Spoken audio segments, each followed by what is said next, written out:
C'est tous les jours de manche. Mais oui, c'est tous les jours, pas de jour férié pour Arnaud Demanche qui est là, fidèle au Aujourd'hui poste. c'est férié, mais on est là. À 8h20. On est là et on est donc heureux de travailler un jour férié dans une matinale où on s'est levé à 4-5 heures. Oh. C'est donc aujourd'hui la Toussaint. Charles, bonne fête d'ailleurs à notre collègue de BFM TV, Bruce Toussaint. Oui. Je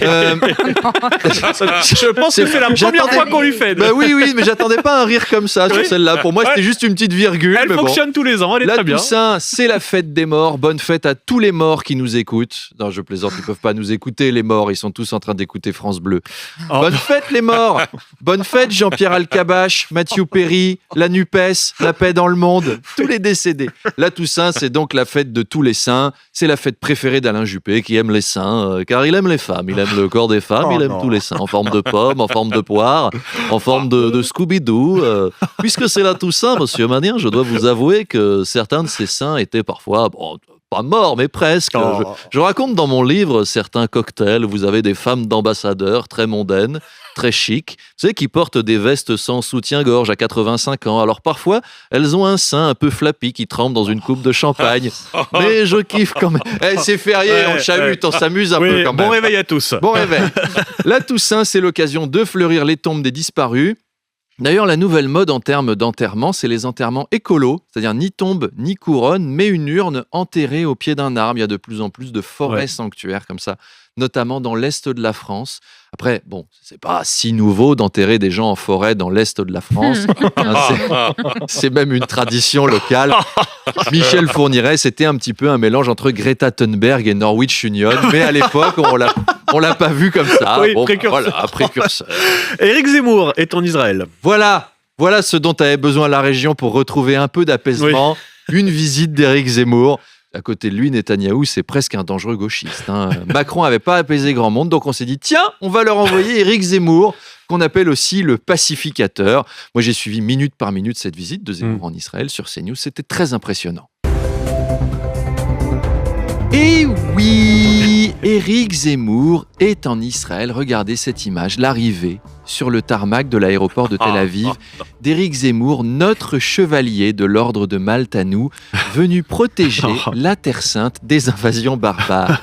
Qu'il a fière allure, notre croisé, prêt à guerroyer contre les féroces sarrasins. Philippe de Villiers, pourquoi Éric Zemmour est-il allé sur place, à votre avis ? Mais à côté, Christine, Éric Zemmour est allé voir les Juifs d'Israël pour leur expliquer que Pétain pourrait les sauver. Le maréchal va les secourir. D'ailleurs, si les Juifs de France votaient pour Marion Maréchal et ses amis au crâne rasé et aux Rangers militaires bien cirés, ils seraient à coup sûr en sécurité. Écoutez, ça se discute.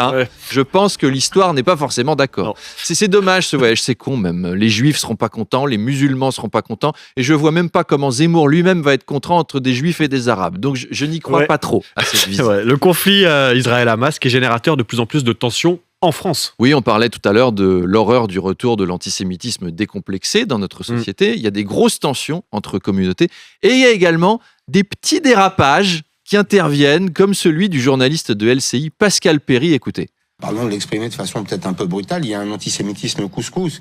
Il y a quoi ? Il y a un antisémitisme couscous. Alors, qui est un antisémitisme de la communauté musulmane ? Bon, c'est un problème géopolitique sur lequel on peut débattre. Mais enfin, un antisémitisme couscous. Là, il y a peut-être un petit accident de vocabulaire, Pascal. Alors, heureusement, le présentateur a été très bien. Il a tout de suite réagi.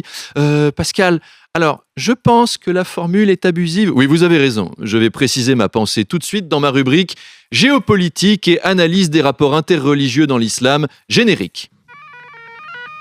Couscous, couscous.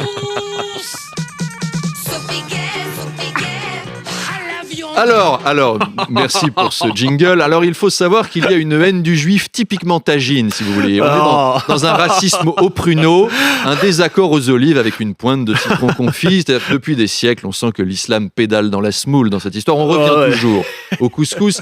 Et l'islam veut envoyer le judaïsme au tapis volant, bien entendu. Oui, merci Pascal, merci Pascal. En fait, ce que vous essayez de nous dire, c'est que c'est un peu de la xénophobie à la noix. Non, c'est une xénophobie à la daim. Trop de gens se comportent comme des chameaux dans cette histoire. Oui, mais bon, bref, essayons de faire collectivement attention à nos propos. Surtout dans cette période, on a besoin de ça pour bien vivre ensemble. Alors à demain et bon appétit, bien sûr. Oui, bon appétit.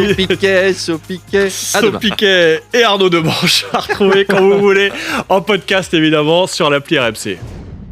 Demanche pirate le face-à-face.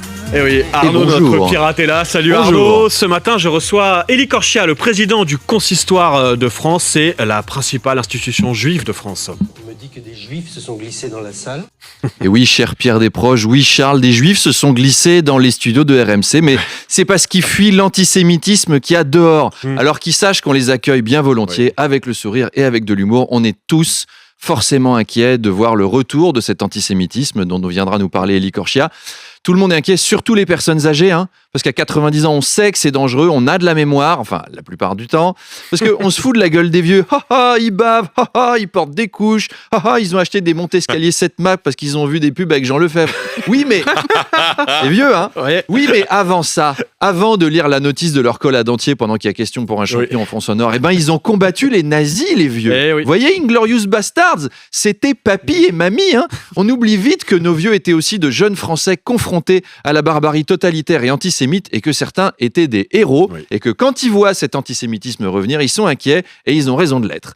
Alors Élie Korchia est président du Consistoire central de France, c'est lui qui nomme le grand rabbin. Par exemple, parce que rabbin, c'est comme Pokémon, tu évolues. Il y a petit rabbin, puis après tu deviens moyen rabbin, puis après, t'es grand rabbin.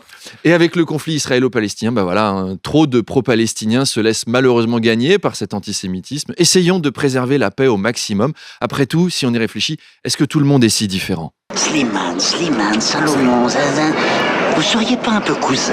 Allez, rendez-vous à 8h30.